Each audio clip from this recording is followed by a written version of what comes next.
What we're gonna do right here is go back, way back into time. Welcome to another episode from the WDW Radio Archives. I am Lou Mangello, and this is show number 714. And this and each week, I'm going to select an evergreen episode from the archives to share with you that maybe you've never heard before, or maybe it's not one that you've heard in a long time.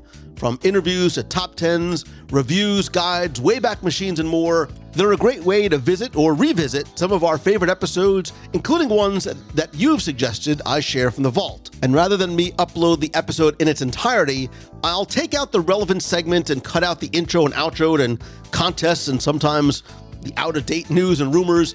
If you want to hear the full episode, I'll let you know the original show number so you can always go back into your podcast player or feed and listen to the full episode.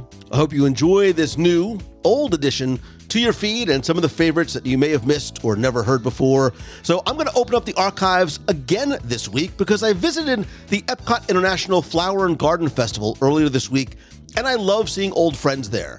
Not just wandering and grazing the promenade with me, but old friends from Walt Disney World's past and present. And in recent years, we've seen this resurgence in nostalgia and sentiment. For example, our little purple friend with childlike innocence, Figment, as well as our favorite combination of fruit and fowl, the little orange bird. And in the past 50 years, we've seen some pretty interesting things in addition to the purple dragon and the orange bird in Walt Disney World. We've seen a water skiing Goofy, gunfighters shooting it out in Frontierland, singing fruit in Kitchen Cabaret, a rapping Mickey Mouse, and a lot more. But until 2011, many people didn't know who the orange bird was, let alone remember seeing a character walking around in Adventureland with this giant orange head, not just orange in color, but a head shaped like an orange, leaves for arms, and a green stem sticking out of the top of his head. And it started with a slow release of retro merchandise in Magic Kingdom, and in 2012, the orange bird returned to the Sunshine Tree Terrace signage and some quirky little drink cups, as well as a new line of orange bird merchandise that started to appear on shelves. Also, an orange bird statue that was on display at the Sunshine Tree Terrace in the 1970s was brought back from the Walt Disney Imagineering Sculpture Studio in California and is now on display in his full orange glory. And that rekindled a sense of fond remembrance for our little orange friend, not just in me, but in a lot of other people as well. And now he's not only present in our memories, hearts, and Adventureland, but is a huge fixture at this year's festival in EPCOT. He has inspired not just a huge line of merchandise, but even some food items as well. So I went back into the WDW Radio Archives this week to 2011 and show number 250, where Jim Korkis and I took a look back in time at the Sunshine Tree Terrace and its one-time host and hostess. We explore the origins of the orange bird, the oh-so-very-catchy Sherman Brothers song, why the orange bird and Anita Bryant may have flown the coop, and the then recent resurgence of our little orange friend. I also posed a question on the show for you to share your thoughts on as well, which you can still answer. But I also want to know now, do you remember seeing the original little orange bird in Adventureland in the 70s? Did you ever get a photo with the walk-around character? Share your memories, your pictures, and your thoughts about this old and new unofficial mascot for the parks in the WDW Radio Clubhouse at wdwradio.com/clubhouse, or call the voicemail at 407-900-9391. That's 407-900-WDW1 and share your story on the show. But for now, sit back, relax, and enjoy this week's episode from the archives on the WDW Radio Show.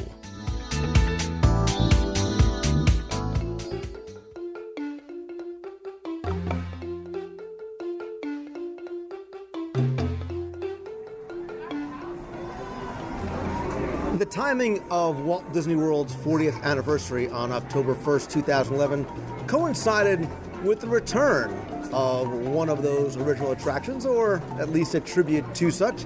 And today I actually happen to be sitting in a nice, quiet, shady corner of Adventureland, not specifically to talk about the return of those specific tiki birds, but another little distant orange cousin. bird. There he goes, a distant cousin. And I may be the little orange nerd, but a person who like me, fondly remembers that large orange-headed creature is Jim Korkis. He is the author of The Vault of Walt. He's a frequent guest on the show. He's a Disney historian, expert, contributor to Celebrations magazine, gentleman, scholar, and fan of the little orange swirl. And it's not going to get any better than that, so I better leave right now while I'm ahead. It's only downhill from here. And yes, we're outside the what was the Sunshine Tree Terrace out here, the official home for the orange bird. And we're going to talk a little bit today about the history of the orange bird and the fact that he's recently been reintroduced in a limited way. We were hoping to see even more of him for the 40th anniversary, but I'm thankful that he's still around after all of this time. So, I think if a couple of years ago I would have talked about the little orange bird and Anita Bryant, those probably would have been two names that most of the audience may not have remembered because of back in the 70s. They were very popular here in Florida and very popular around. But for a long time had been out of the parks and certainly sort of off the radar until recently. And again, sort of tying into the return of the Enchanted Tiki Room next door, I thought it would be a fun time to talk about because this all sort of ties in together. This whole Sunshine Pavilion and its connection to the Florida citrus growers that doesn't really start on October 1st, 1971, but really like 4 years earlier. Absolutely. You know, there was a great deal of excitement about the Disney company coming to Florida. The expectations, of course, was there was going to be a Disneyland East out here, and everybody knew how popular Disneyland, but very few people east of the Mississippi ever got around to visiting Disneyland. So this seemed to be a perfect market for new customers for a variety of different companies and corporations. One of those was the Florida citrus growers, and they approached the Disney company as early as 1967, as Lou was alluding to, which is really pretty early in the game. And by 1969 had officially signed off on the contract to sponsor a $3 million pavilion right here in Adventureland.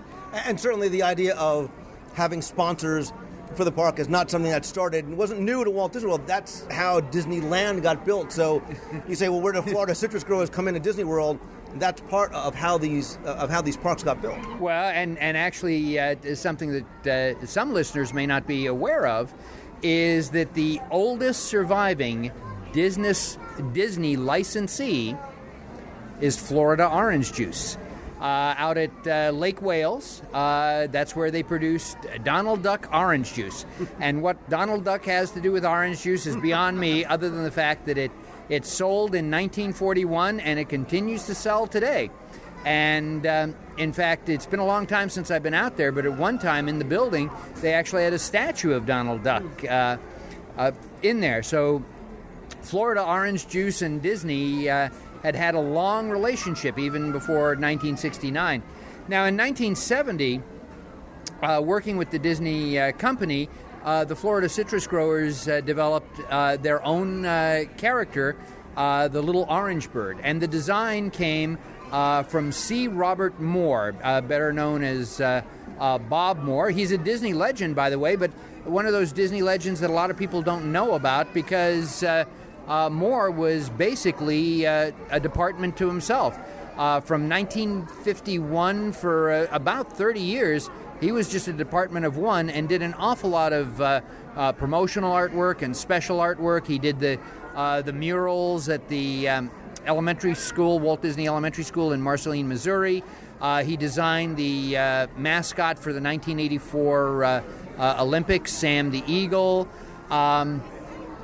He was one of the few artists who were authorized to sign Walt Disney's signature while Walt Disney was alive.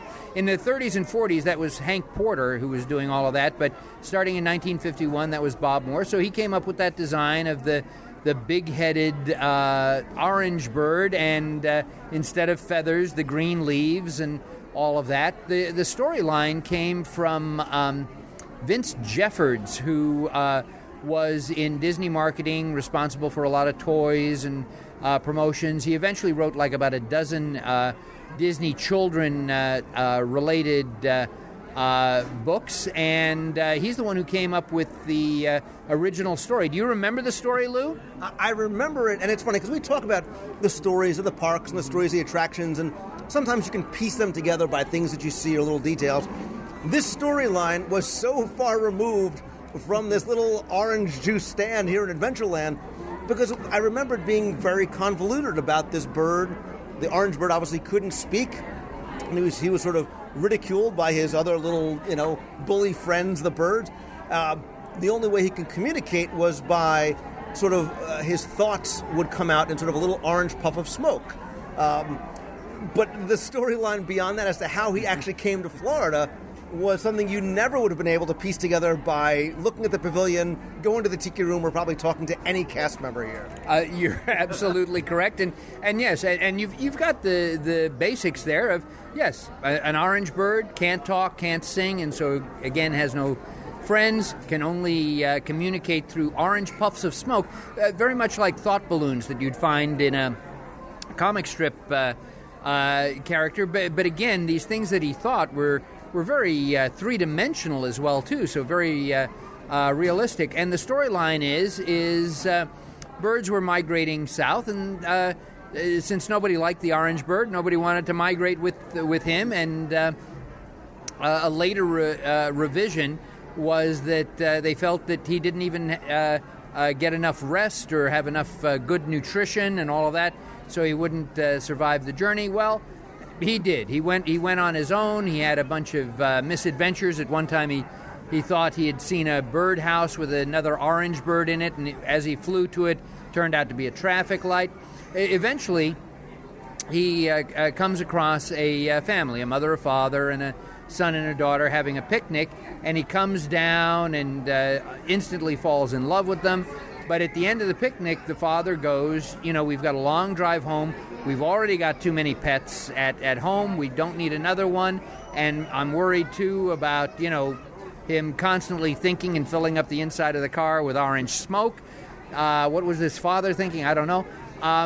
So they leave the orange bird there. He's heartbroken, but he decides to fly high in the sky, follow the car, and from his high vantage point, he sees that just around this curve, a bridge has been washed out, and he knows that the father is not going to be able to see it in time to stop. So the orange bird flies down, creates this huge, out of his thoughts, this huge orange stop sign. The father stops in time, the family is saved, and they take the little orange bird home. And that's the official story, although there was also a song. Mm-hmm. So the Sherman Brothers, talk about heavy hitters. You bring in the Sherman Brothers to create a official song for the orange bird. And in fact, in the beginning at Walt Disney World, they sometimes had a little 45 of that they gave away free, which was very cool. Now, in '68, the Florida citrus growers also hired Anita Bryant as their spokesperson, because again, the orange bird's not going to be able to talk. You need somebody who says, a day without Florida sunshine, or Florida orange juice is a day without sunshine. Is a day without sunshine. See, we're showing our age because we know who we remember Anita Bryant. That's right, and in fact, Anita Bryant is still alive, and a lot of people forget how popular she was. She was a former Miss America contestant, never a Miss America, but a former Miss America contestant. But she was a very popular singer, had a lot of hits in the top 40, including Paper Roses, which was later covered 13 years later by Marie Osmond. And so she came on board, and she had a family, and Anita Bryant was perky and clean. And she was the All-American housewife. The All-American housewife. And So she did these commercials, and oftentimes with an animated little orange bird.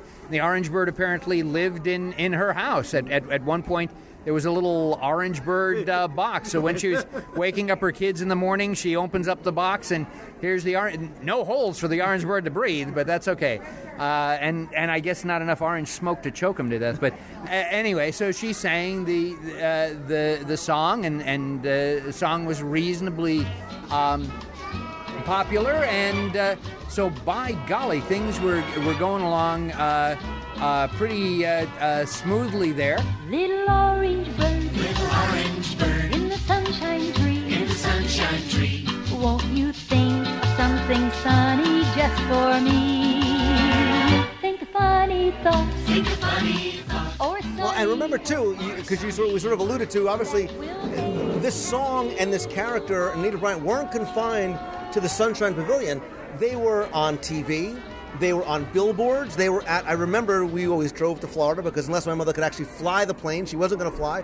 We would drive to Florida and stop at the roadside places and the visitor centers, and that's where I remember seeing the Orange Bird and getting the 45 album was at some of those places. I still actually have. I have my Orange Bird 45. I have my Orange Bird album too because they released a two-side album. Yes, yes, there was, and I didn't get out of the house very much. And there were orange bird plastic banks and bobbleheads and everything you can imagine. See, I didn't come to Florida. I was a California boy, so I would go to Disneyana conventions, run by the Mouse Club and the NFFC, and I'd run across this merchandise, and on the bottom it was stamped, Disney, and I'm thinking, who is this character? I have no clue. And it was all reasonably inexpensive because nobody knew. So, yeah, I got a little orange bird bank and salt and pepper shakers and just about anything you could imagine. Well, and so two things to point out there is, number one, Disney sort of, and I can't think of any other example, Jim, of another time that Disney creates a special character specifically for one of the Disney theme parks. They do it later on, where they do it, with the creation of somebody like Figment, but they had never sort of done this before, sort of creating a character for a sponsor for the theme parks. And then two, I don't want to sort of presume that everybody in the audience knows who or what the orange bird actually looked like, because it didn't look like a traditional bird that happened to be orange. It was a giant orange head with a little bird leafy body. and not just an orange color head, an actual orange, fruit orange for that. But Disney had always been in the business of creating characters for other places. In California, up in Sacramento, there's a newspaper called the Sacramento Bee, and Disney created the bee for that. They created Tommy Mohawk for Mohawk carpets, and Fresh Up Freddy for 7-Up, and Bucky Beaver for Ipana toothpaste. Brusha, brusha, brusha. And that's the voice of Jimmy Dodd sped up. So the next time you listen to one of those commercials on YouTube or whatever, listen, that's Jimmy Dodd sped up doing Bucky Beaver. But never one specifically that would create like specifically for Disneyland. No, the closest was in 1955 when Disneyland opened. They created Andy Anaheim for the city of Anaheim. And Andy Anaheim is still used to this day. And again, another big-headed character, because I guess those things were considered cute. So yes, this was a first, because there's always been that conflict of, is this a Disney character? Is this a Florida citrus growers character? As I said, I picked up merchandise, and it was clearly stamped, copyright Disney. Right. And yet if the Florida citrus growers had paid for this, shouldn't it be copyright FCC or FCG, I guess? So for that, and so the Sunshine Tree Terrace, which was when you exited the Tropical Serenade, which was the Enchanted Tiki Room, you had the Sunshine Tree Terrace, which sold things like orange swirl, which they don't today, apparently, we see over here. And they serve lattes and raspberry lemonade slushes, but where the orange stuff is, okay. So I remember, yes, and this may be one of those false reconstructed memories. that when you, and this was one of the places that if you ordered an orange juice, it came in a container that was a plastic orange. If you ordered grape juice, it came in a bunch of grape. It's one of my holy grails of collectibles, because nobody ever kept those, but that's one of the things I remember as a kid, getting orange juice in an actual orange with a straw in it. And also the straw was done up like a stem, and at the top of the orange you had the green plastic leaves. So yeah, very cool. I would agree, very, very cool. Again, not my experience, because I was not out in Florida or visiting at that time, so missed all of that except in retrospect.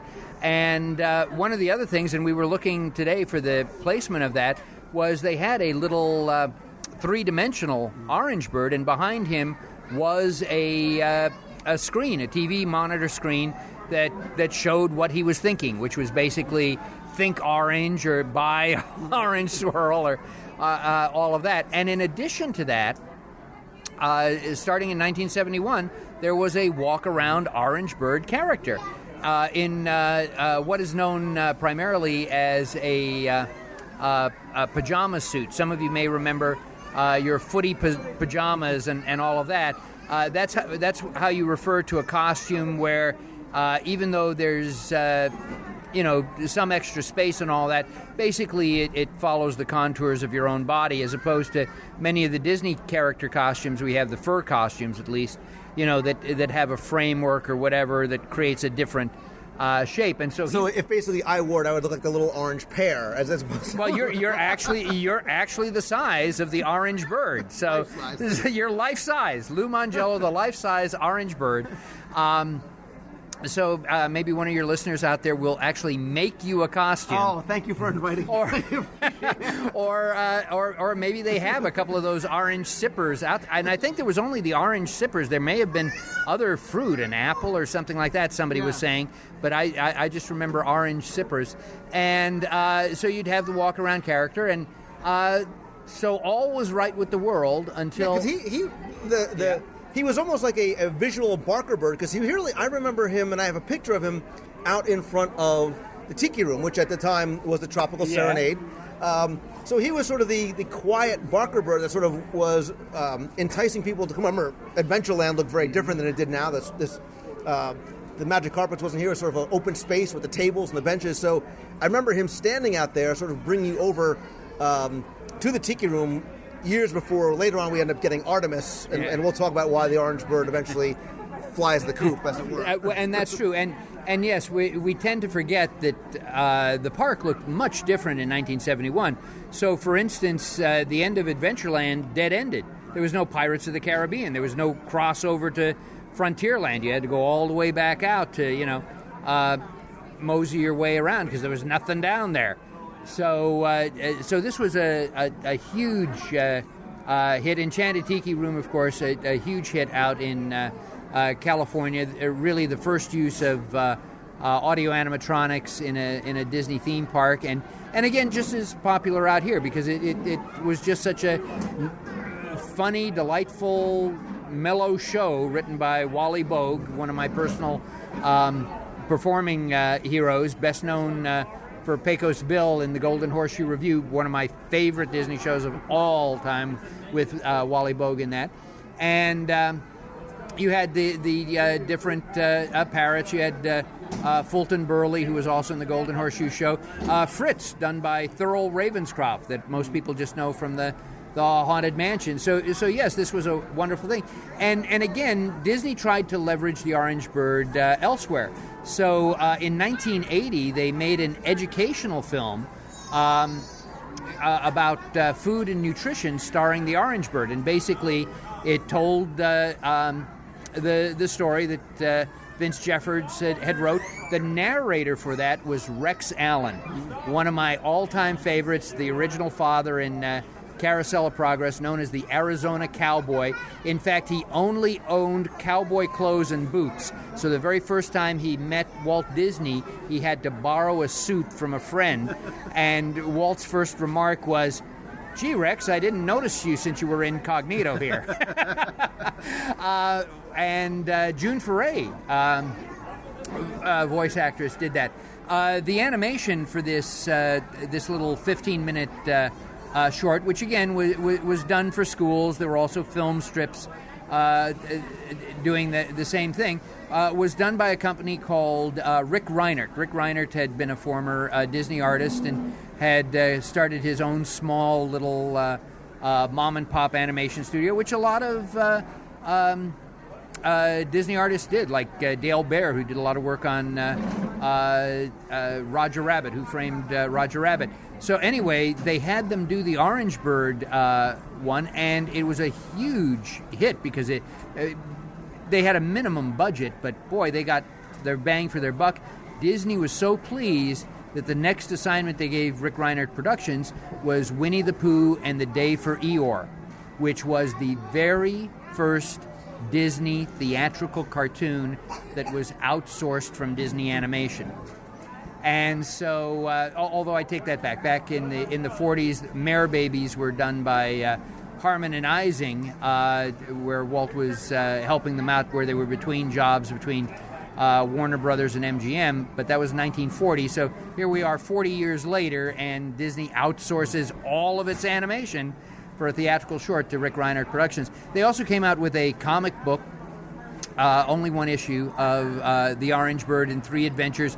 And again, they're all nutrition, like Orange Bird is trying to help on the farm, but because, he didn't have a healthy breakfast after he got up in the morning, he poops out halfway through the day. So you give him a Florida orange juice, and that'll do it. Help fight scurvy, drink Florida. And that was drawn by Tony Strobel, very great Disney artist, oftentimes overshadowed by folks like Carl Barks and Paul Murray and Floyd Gottfredson, but a real good workmanship artist who produced wonderful work for decades. So there was a lot of Orange Bird stuff out there, and you thought, boy, Orange Bird, people just love him. He's going to last forever. And we get to, unfortunately, in the late 70s, Anita Bryant becomes a figure of controversy. She has some a personal philosophy that she voices aggressively and adamantly, and by becoming that figure of controversy, some people are so put off by that they start boycotting Florida orange juice. And so by 79, the Florida citrus growers do not renew her contract. But by that time, she was so closely connected with the Orange Bird that the Orange Bird started to fade as well, because whenever you saw the Orange Bird, you immediately thought of Anita Bryant because you saw all the commercials, you saw the print ads, you saw all of this. And so initially the Florida citrus growers had a 10-year contract from 71 to 81, and then they renewed for an additional 5 years, 86. And then at that time, they dropped their sponsorship, and the Orange Bird pretty much disappeared, except for, as you already pointed out, a lot of the roadside stands and citrus growers and all that still kept producing Orange Bird merchandise into the 90s, although less and less. And then a miracle happened to save the Orange Bird. Who do you think would have saved the Orange Bird? The Japanese. The Japanese, of course. My gosh, I have yet to visit Tokyo Disneyland. Really looking forward to doing that someday. And research trip, me and you, like a buddy movie. Oh, that's it. There you go. At Tokyo Disney Seas. Jim and Lou will tell you stories. But basically in 2004, the Japanese rediscovered the Orange Bird because it was very much in keeping with their great love of cuteness. Large head characters with large eyes. You'd be very popular in Tokyo. I'd be very popular out there. I'd be the Hello Kitty. I'd be the American Hello Kitty Jimmy, for there. Hello Jimmy for that. Yes. And so they started producing some of their own merchandise, and it just took off. And in fact, in Japan, they even have a Citrus Day. I think it's April 14th or something like that, and so that if you're a friend with someone, you exchange citrus. What that has to do with anything is beyond me. But, if you can come up with a Valentine's Day or whatever, you can come up with it. Any reason to exchange gifts that involve food is a good day for me. Well, I think that is a good thing. Which brings to mind, you shared one of my favorite memories growing up in California was they had a flavor at 31 Flavors that they have never brought back. It was called Mandarin chocolate. So it was a dark chocolate ice cream, but it had citrus flavor. Oh my gosh, it was good. but again, 31 Flavors always rotated, so, and then it's gone now. I'm sure I could Google it and find the recipe on the internet there. So anyway, after seeing the success of this, just like seeing the success of Duffy the Bear, over stateside, Disney said, well, obviously this has an appeal to people. We're going to bring it here. And so within the last 2, maybe 3 years, we've started to see a variety of Orange Bird merchandise, some shirts. There's a Vinylmation Orange Bird. All of that. It's interesting here in Adventureland. They're not selling any Orange Bird stuff. I think they do. But I think both of us were hoping that he was going to pop up on October 1st there for the 40th, right? It's been an interesting over the last couple of years, like you said, because he sort of quietly became known again, especially to people who are very much interested in Disney World history. And maybe it's with the approach of the 40th or just that sense of nostalgia, the Tiki Room potentially coming back and looking for changes to that.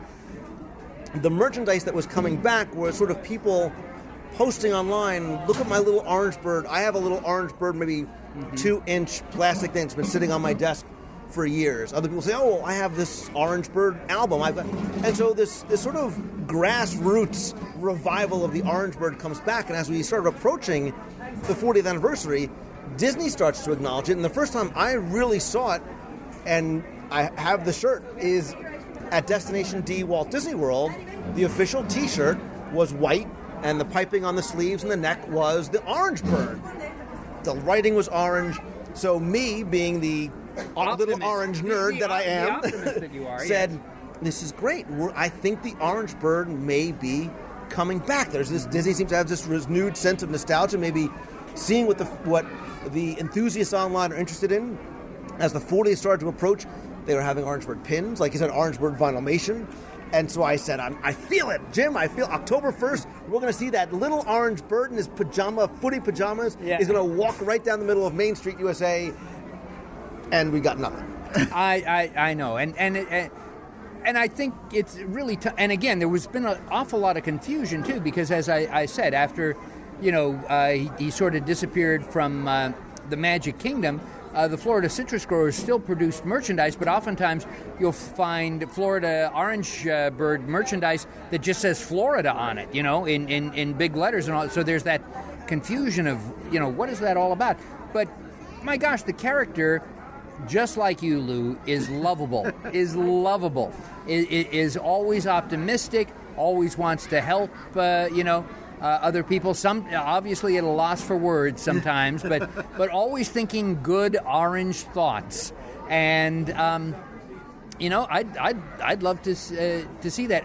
What I'm surprised about too is, like with the introduction of Duffy, I'm surprised they just brought out Duffy and they didn't come up with a Duffy TV series or a Duffy theatrical short or a Duffy TV special, to tie that in, because I still run into guests who are confused about Duffy and what movie is he from? Well, they have books, because my kids had a book called The Disney Bear, and then he was sort of rebranded as Duffy, so they were able to make that connection from the stories. It was about Mickey and his Disney Bear in the Magic Kingdom and going to sleep, and then when Duffy was brought over here from Japan, he was sort of given the name of Duffy. And going back to the first, you talked about confusion. I think that maybe would have been it too. If you think about it, relatively speaking, Duffy, the little orange bird, wasn't around here a lot. He wasn't on Disney commercials. He was on Florida Orange Juice commercials. So if he was sort of to parade down Main Street, I think a vast majority of guests probably wouldn't have known. They wouldn't have made that connection that we as Disney geeks, and I mean that in a good way, know of the orange bird. I think you're absolutely right, because as I mentioned earlier, I spent my youth growing up in Los Angeles, California, Southern California area, and we were clueless because, again, you weren't going to promote Florida orange juice in California that was creating its own orange juice, for crying out loud. And again, there was no in those days you didn't have that access to the internet and to all of these Disney clubs and blogs and wonderful podcasts like this. So again, no clue, no confusion. But I think he's a delightful, fun little character and ready to be re-looked at. Because obviously when people see him, even though they don't know the backstory, they may never have heard the Sherman Brothers song, whatever. There's just something about him that's sort of cute and appealing, and you go, okay, I'll go with the. And obviously we've touched a nerve with you, because every time I mention Orangebird, I see your eyes light up with that orange glint of pixie dust there of such fond memories. And I don't think it was related just to your trips with your parents. It was the character itself seemed to be fun. Yeah, he was, and he was unique, and like Figment, he was new, and he was very specific to the park. So you associated him with Walt Disney World, and yes, I associated him with my trips down here with my parents. But I wonder now, in 2011 and 2012 going forward, could the Orangebird come back? Could he come back, almost sort of be reintroduced to a new generation? Does that controversy from the late 70s, does it still sort of cast a little bit of a cloud over the character because of his association with her for the generation that does remember that and does maybe sort of have strong feelings about that? Or has enough time passed and the distance has been given that the Orangebird can come back? The Orangebird could rise again like the Phoenix. Well, I think it definitely could, because I think there has been enough distance. Some of your listeners are just cute as a button, and when I'm hanging out with you and they come up and introduce themselves, and I go, oh my, they're just so perky and all this. Turns out they were born in 1991. 1991, give me a break. Is my life already nostalgia and history? 1991, and again, there's no recognition of anything before then, really.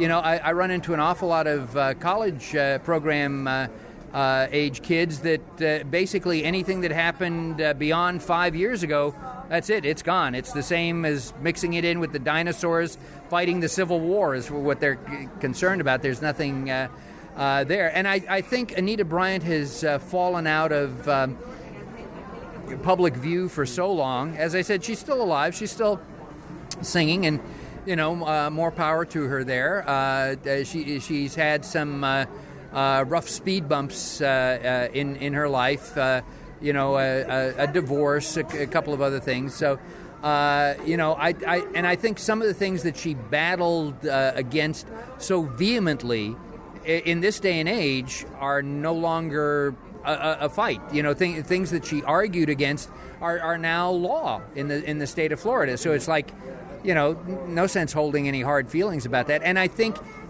at this particular point, Orangebird has a separate identity from her. I don't think it's just old timers like you and I. Well, we remember, and yeah, but I saw you smile genuinely when I talked about the Destination D shirt. You're like, wait a minute, and so we wondered, like, as we walked through Adventureland, what if there was a little Orangebird shirt, over at Zanzibar or over here somewhere. If they sold little Orangebird merchandise, I think he has a nostalgic element for those that remember, and I think he's got a cute factor for those people who are going to be introduced to him. And one of the lots of things break my heart. I'm a sensitive guy. That. A lot of things break my heart. A couple of years ago, there was a special event out here in Florida called the Hukilau, which celebrates tiki culture. And I only found out about this after the fact. This is what broke my heart, is two of the speakers there were Kevin Kidney and Jody Daly, who have done some wonderful merchandise, and I think really capture the spirit of Disney, obviously have a great love of Disney, and they did a presentation on Disney tiki culture, including, according to the blurb, telling more stories about the orange bird than you have ever heard. And to this day, I regret that I didn't get to hear, those stories there. And I regret that Disney is just sort of tentatively dipping its toe in the water for the orange bird. I think now is the time. Now is the best time. Well, there may be a great, big, beautiful tomorrow because... sorry, it was there. I had to take it. Because I think there's a lot of this next generation of Imagineers that seems to have an affinity. I see their tweets. I see their unofficial sketches that they post of the little orange bird, riding Splash Mountain, the little orange bird on the TTA, the little orange bird around the park. So I think they would love to see it come back. And I bet you there's an internal push from some of these guys to see it, especially in this sense of this nostalgic time that we have with Walt Disney World's 40th here. And I agree with you. I think some of the Imagineers working for the company right now, some of the younger Imagineers really do have that respect and affection for the Disney company. I think people like Kim Irvine have done wonderful things in terms of revitalizing classic attractions, but keeping the spirit of Walt Disney in those revitalizations. I just hope we never see something like Orange Bird battling Figment, in some video game or something like that. Oh my gosh. I just can't even imagine that. But orange and purple, that goes together. I think those are school colors of some school. But we're over here, and it took us forever to get something to sit down and sip on while we were talking, right? This is still a very, very popular location. Absolutely. And, we even sort of peeked up in the trees behind the counter to see if maybe the little orange bird might have been peeking his head out. But we will continue to look. We'll continue to look and see if the orange bird, and listen to see if we can see some of his little orange thoughts coming back. We'll also look to see more from you, Jim, back on the show in the future, because I love having you on. I love, especially now that I'm here, we can come to the parks more often and eat our way around and talk about some of these details and stories. Of course, you also contribute some amazing stuff to Celebrations Magazine. I say that as a fan, not a publisher. And, of course, you know that I sleep with the Vault of Walt right next to my bed because it is that good. And you tell the stories that nobody else can tell from such a personal angle, because you've met these people, you've talked to these people, and you're able to sort of capture that. And I will put a link to the Vault of Walt in this week's show notes. You got to come back. And remember, Jim, he's a little fluffy, puffy sight to see. He can turn your frown around.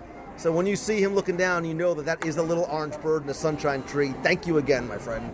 My pleasure. And for those people who have lasted this long through the podcast, I know you're always looking for, in fact, just as Lou and I sat down, we had a listener come by and say, I just love all those little things you guys share. So as a reward for those of you who listen through this entire podcast, when you come to the Sunshine Tree Pavilion here, those are the original tikis out there holding the flame torches. And when you look on the roof, you'll see that there's a carved water buffalo. But it's carved in such a way because they knew you'd be able to see it over in Frontierland, so that if you're on the Frontierland side, it looks like a longhorned cattle. So those are two little things. I thought when you said you're going to have a surprise for listeners, you were going to break out in song and take us out with a little orange bird. Go. Little orange bird in the sunshine tree, and I wish I knew the lyrics, but little orange bird in the sunshine tree, won't you think of something sunny just for me? I can't even remember the tune, and again, I couldn't carry a tune even if it had a handle, but I appreciate that. Thank you again, Lou, for the option to share these stories and keep the stories alive, and thanks to all the listeners who do the same, and I'm looking forward to the next podcast we do together, Lou. Thank you so much. Absolutely, and I will leave it with not your rendition, but the original Richard Sherman song, Sherman Brothers song, and Anita Bryant. Jim, thanks again. Thank you. You're in orange smoke. I got Jim Korkis to sing. That's what makes the orange bird unique. Little orange bird in the sunshine. sunshine tree. In the sunshine tree. Won't you think of something sunny just for me? Think a funny thought. Think a funny thought. Or a sunny word. Or a sunny word. That will make me happy.